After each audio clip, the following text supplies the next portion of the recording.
Да върнем България на хората. Свободна, перспективна, социална. Коалиция за България с номер 5 в интегралната бюлетина.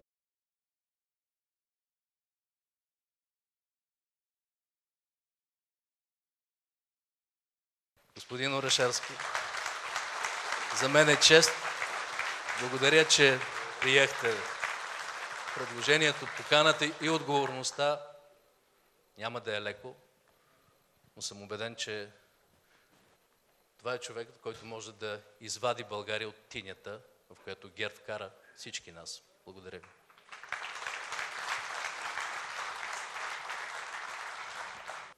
Уважаеми дами и господа, Ваши превъзходителства, уважаеми господин Станишев, мисля, че бях по-спокоен, но след Вашето изказване вече се вълнувам. Преди 20 години приех едно предизвикателство да оглавя държавното съкровище в Министерство на финансите и да разработя пазара на вътрешен дълг и държавни ценни книжа. В ситуация, която изглеждаше доста враждебна за подобен тип инструменти. Тогава не предполагах, че това е само началото на поредица от предизвикателства, които ще се изправят пред мен. След преодоляване на всяко идваше следващото. В мандата ми на министър предизвикателствата бяха не по-малки. Реформиране на основни структури в Министерство на финансите, за да бъдем адекватни на предстоящото членство в Европейски съюз. Реформиране на данъчната система и данъчната администрация, което бе оценено както в нашата страна, така и от авторитетните външни наблюдатели. Модернизиране на бюджетните технологии в усилията да харчим по-ефективно публичните средства. Реализиране на бюджетни излишъци. 4 последователни години от по 3 и над 3% от брутния вътрешен продукт. Едно постижение, което няма аналог в цялата ни история и е сред образците измежду новите ни партньори от Европейски съюз. Стратегията за управление на правителствения дълг и по-важното, практическото осъществяване на най-трудната и част – намаляването на дълга. Риска за финансовата система след фалита на Lehman Brothers в онези трудни месеци от края на 2008 година, в които тогавашната опозиция обещаваше по 2000 лева средна заплата. Натрупване на фискални резерви, които позволиха страната ни да не изпадне отново в зависимостта от външни кредитори и наставници. Поне до днес. Тези дни приех още едно предизвикателство. Може би най-голямото.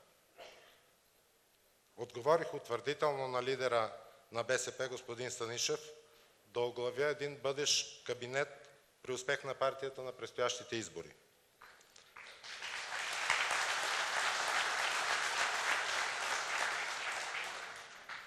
Давам си сметка за всички рискове в личен и професионален план. Да управляваш страна, доведена до разруха, е все едно да заложиш на слаби карти цялата си кариера. Целта обаче ти струва. Да съхраним държавата, да я върнем на пътя на напредък.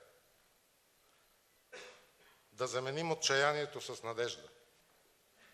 Да очертаем пътя след няколко години на безпътица. Сигурно можем да направим цяла лекция в опит да направим диагноза на състоянието на нашата страна в този момент. Аз ще се задоволя само с няколко ремарка. Свита инвестиционна и стопанска активност на равнища, вероятно характерни до онези години от 96-7 година. Десетки хиляди фирми с прекратена дейност. Загубени над 400 хиляди работни места. Бюджетни дефицити и декапитализирани държавни фирми. Влошена фискална позиция, намален с близо 4 милиарда лева фискален резерв и увеличен с повече от 4 милиарда вътрешен дълг, замразени доходи при нарастващи цени, разширяваща се бедност. Над или близо 50 на 100 от българските граждани са застрашени от такава, по оценки на Европейската комисия, с което сме жалък рекордьор в общността. Растяща корупция и престъпност. Няма анкета в последните 4 години, която да не посочва огромния спад на страната в корупционните индекси. Авторитарен стил на управление. Политически монопол, който се възпроизвежда и в икономическия живот. Профанизиране на обществения живот. Безперспективност и отчаяние. Нови емиграционни вълни, самоубийства. Всеки път има свое начало.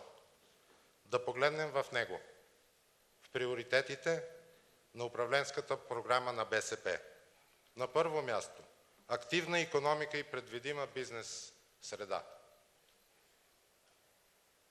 Участие на държавата в икономиката и увеличаване на държавното участие в структуроопределящите отрасли. Ние ще приложим един балансиран подход между по-голяма регулация от страна на държавата и по-голяма свобода за предприемчивостта на микроравнище. Считаме, че това е разковничето да насърчим инициативата отдолу и да я регулираме по внимателен начин отгоре. Създаване на предвидима бизнес среда, която да върне и увеличи инвестиционното доверие към България. Не е нужно да споменавам цифри за размера на инвестициите в рамките на настоящото управление, на отишлото си току-що управление и предния мандат. Разбира се, че трябва да търсим причините и във външната среда, добри и лоши икономически времена, но не само в тях. Старт на 10 годишна програма за възраждане на индустрията. Засилване ролята на Българската банка за развитие, която капитализирахме още в края на 2008 година, но за съжаление тя не пое типичните функции, особено важни за малки и среден бизнес в една среда, която по-скоро лишаваше от достъп до финансиране малките и средни предприятия, отколкото да ги благоприятства. Ефективно използване на Държавния поземлен фонд за повишаване продуктовото разнообразие и за затваряне на кръга производство, потребление, продажба на селскостопанска продукция. Рестартиране на АЕЦ Белене и преговори за оттегляне на иска. Бързам веднага да подчертая, че аз винаги съм гледал на АЕЦ Белене като на икономически, а не политически проект. Равнопоставеност без административен произвол. Създаване на административни и икономически условия за възстановяване и развитие на средния и малкия бизнес в условия на социална пазарна икономика. Облекчаване на достъпа до кредитирането на малки и средни предприятия. Преустановяване на административно-рекетьорския произвол, изтегляне на структурите на МВР от бизнеса.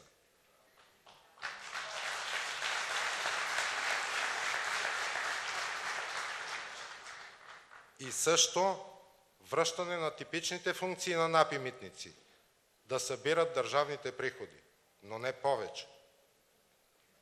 Гарантиране на равнопоставеност на всички икономически субекти, гарантиране на срочното разплащане на държавата с бизнеса.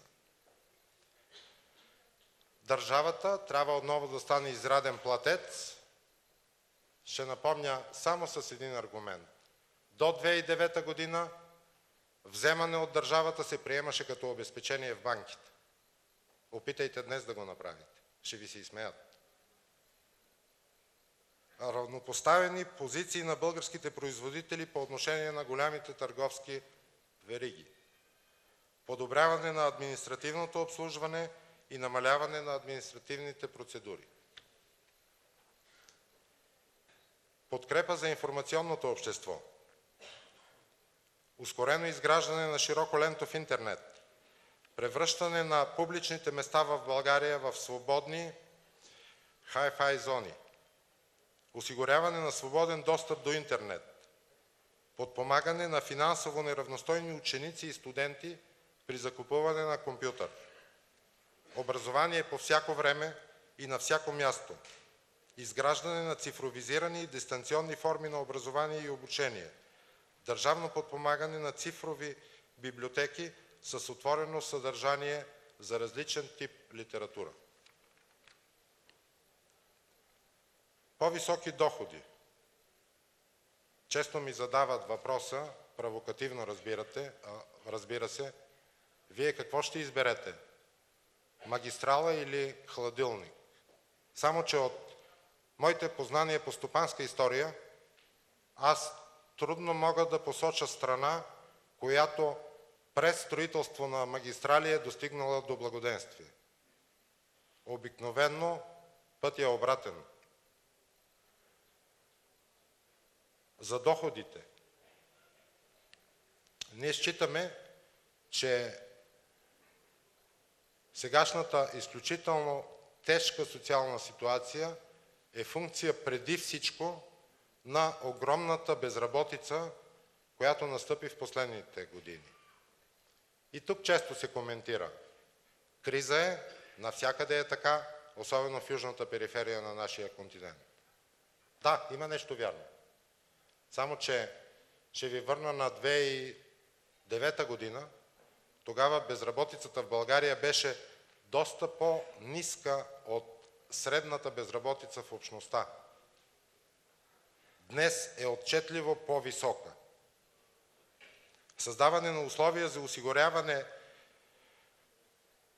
мисля, че изпуснах прословутите 250 хиляди работни места, които са амбициозна цел, не се постигат лесно. Никой не казва, че с лекота на следващия ден ще отворим тези работни места. Няма как да стане това. Но е изпълнима цел при много работа, при добро отношение към бизнес климата и при насърчаване на стопанската активност. Няколко стотин хиляди фирми бяха закрити през този период. Между 300 и 400 хиляди. Повечето, разбира се, микрофирми. Но споменавам тази цифра, за да ви задам провокативния въпрос. Ако по-добрият стопански климат, който несъмнено ще установим, съдейства за връщане в бизнеса на половината, на по-малко от половината от тези хора, тогава задачата изглежда значително по-лека. Не смея дори да говоря за връщането на всички. Създаване на условия за осигуряване на първо работно място на завършващите студенти. Огромна слабост, по-настоящем и в миналото, разбира се, е отсъствието на пряка връзка между обучение и реализация. Затова нашите студенти често избират терминалите за своята практическа реализация. Това трябва да бъде една от основните задачи, да опитаме да убедим младите хора да направят кариера тук, а за целта в началото трябва да бъдат подпомогнати. Повишаване на минималната работна заплата на 450 лева в рамките на мандата. Казват, че и това е амбициозно. Аз мисля обратно. Били сме умерени в този запис. От страх да не би, ако се увлечем в повишаване на минималната работна заплата, да затормозим конкурентоспособността и да нанесем други щети в икономиката.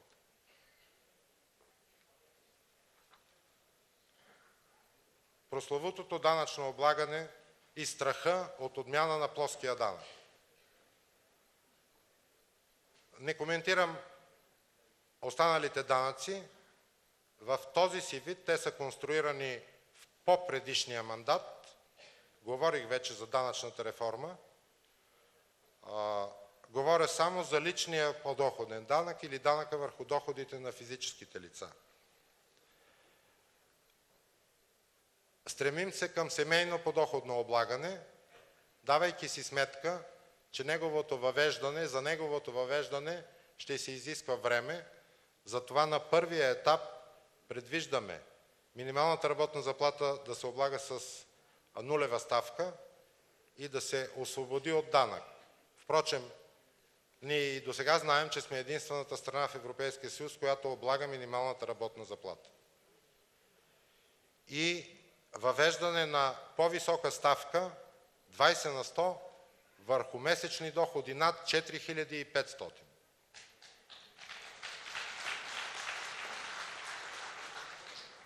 Не толкова за публиката тук, колкото за широката публика извън тази зала, искам да внеса едно пояснение. Доход от 5000 лева няма да се облага с 20 на 100. Ефективната ставка на 5000 лева ще бъде 11 на 100.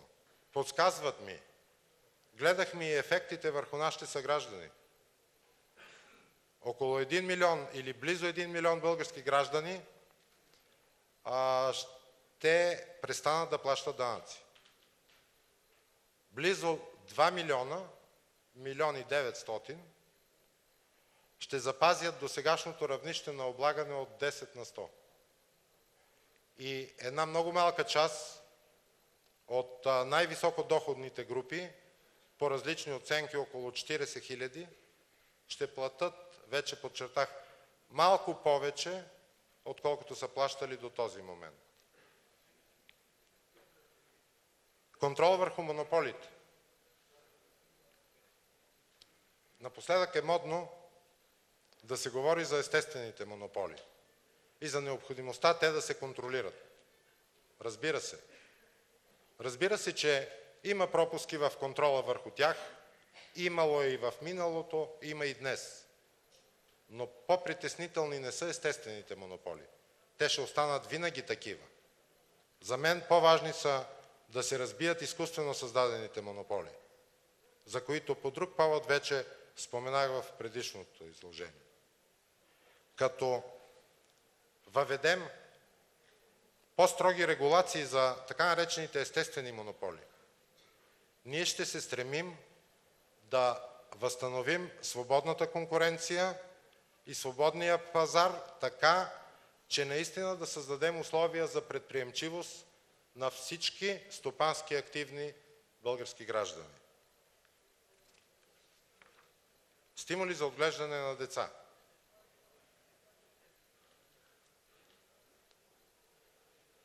Не е нужно да ви споменавам демографската картина у нас, но наскоро дори и аз не намирам точната дума. Дори и аз бях изненадан от цифрата за броя на новородените през миналата година. 55 000. А какво значи това за хора, които не са се занимавали с демографията? Само ще ви кажа, че приблизително толкова в момента са студентите у нас от един випуск. Толкова са студентите. Направете си сметка след 20 години картината как ще изглежда. Затова един от основните приоритети ще ни бъде насърчаване на отглеждането на деца, корекция на детски добавки, еднократна помощ при раждания и не на последно място семейното подоходно облагане, което струва ми се ще разпредели тежестите на личния данък по-справедливо, като отчете и броя на децата в домакинството. Има и други аспекти при него, разбира се.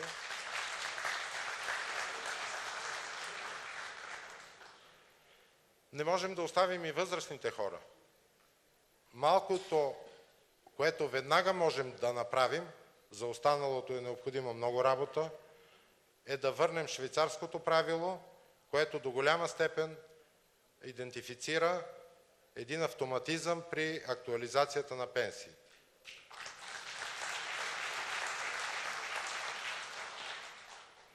Здравеопазването е не по-малко болна тема в нашето общество. Това, което имаме като модел, ще се опитаме да го заздравим, да направим една по-добра институционализация и да осигурим по-голяма финансова стабилност на здравната система и чрез засилване на отговорността на държавата. Ще върнем отново държавните функции в здравеопазването там, където им е мястото, и ще оставим парите на Касата да отиват само и единствено за здравно осигурените лица.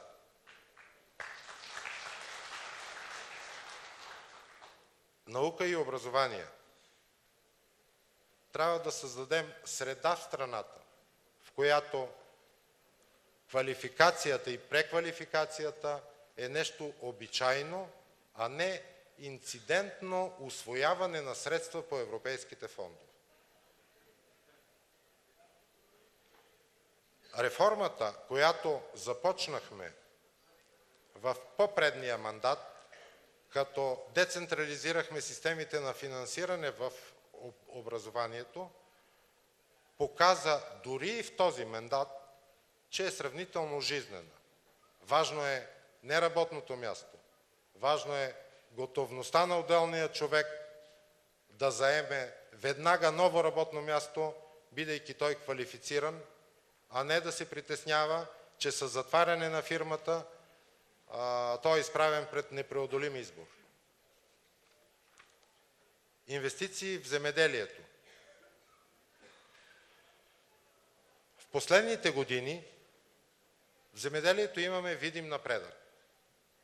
Благодарение и на помощта, която ни оказват нашите партньори от Европейския съюз и на европейските фондове, естествено. Но ще се стремим да обхванем в системата за подпомагане не само едрите земеделци.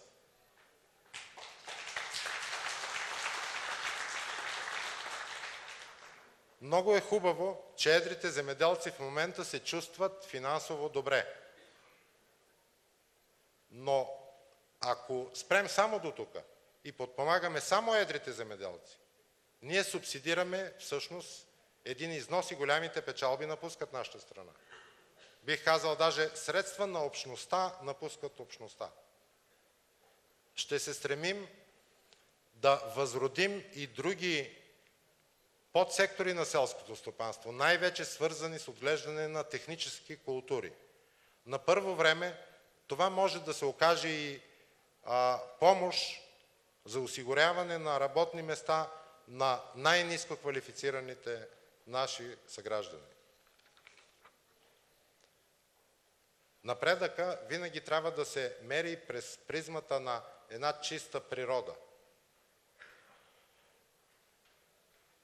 Нашата природа наистина е богатство и ще направим всички усилия да я съхраним, учейки се от грешките при презастрояванията на наши курорти и не допускайки такива грешки, спазвайки в много по-голяма степен Натура 2000 и отстоявайки забраната за проучване и добив на шистов газ.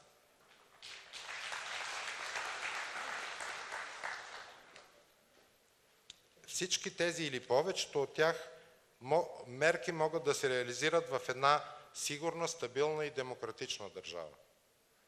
Ще работим за развитие, по-нататъчно развитие на всичките компоненти на модерната демокрация, като в същото време положим усилия за ограничаване на престъпността чрез едно по-голямо присъствие на полицията на улицата, а не във фирмите, както споменах вече.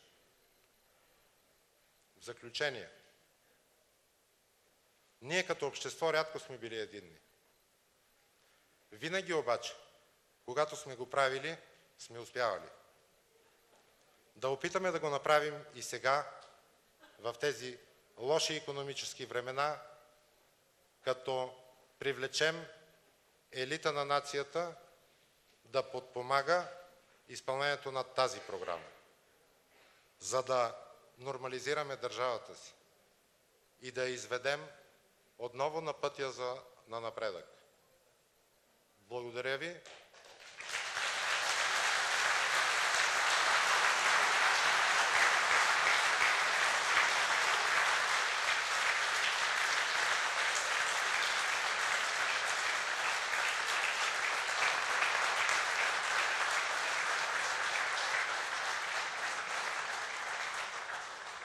Ако позволите съвсем кратко, искам да благодаря на господин Орешарски за много солидното представяне на нашата платформа и управленска програма. Знаете, че господин Орешарски, и това се почувства и в неговото изложение, не хвърля празни обещания в пространството. Той ги поема и изпълнява. Такава е и политиката на БСП. Ние трудно поемаме ангажимент преди да сме убедени, че той може да бъде изпълнен. Защото знаем, че хората, които подкрепят, гласуват за БСП, за Коалиция за България, са винаги изключително взискателни. Искам да благодаря на десетките, бих казал стотици експерти на БСП, Коалиция за България, неправителствени организации, хора с професионални качества и знания, които помогнаха да подготвим тази управленска визия на страната. Това представяне е само първа стъпка в представянето на нашите управленски ангажименти. То ще продължи в диалог с всички заинтересовани, с съсловни организации, професионални организации, работодатели, синдикати, общности в хода на цялата кампания. Защото ние държим на един отворен процес. През последните години, в резултат на модела на ГЕРБ за управление, за диктат, за налагане, за мачкане, за газене, за дискредитиране, в България думите диалог, съгласие, национална отговорност станаха почти неприлични.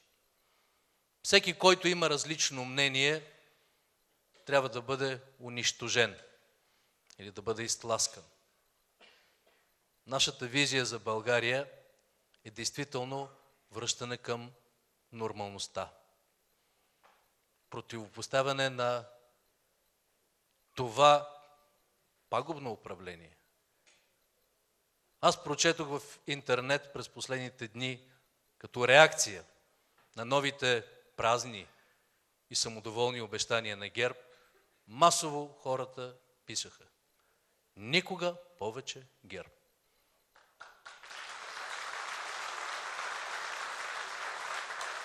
Това е кауза.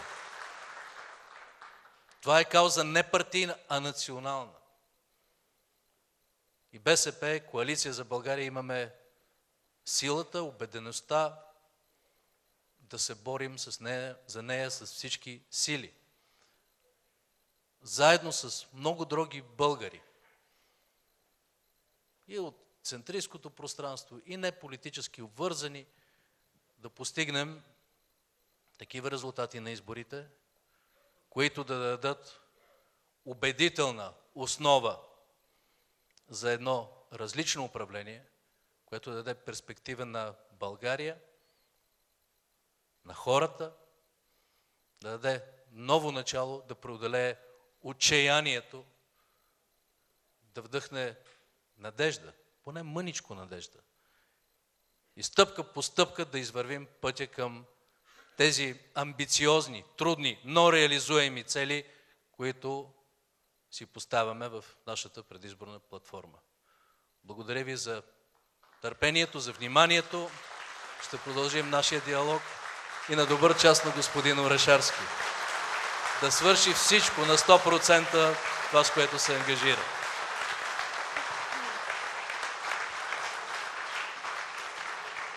Да върнем България на хората. Свободна, перспективна, социална. Коалиция за България с номер 5 в интегралната бюлетина. Купуването и продаването на гласове е престъпление.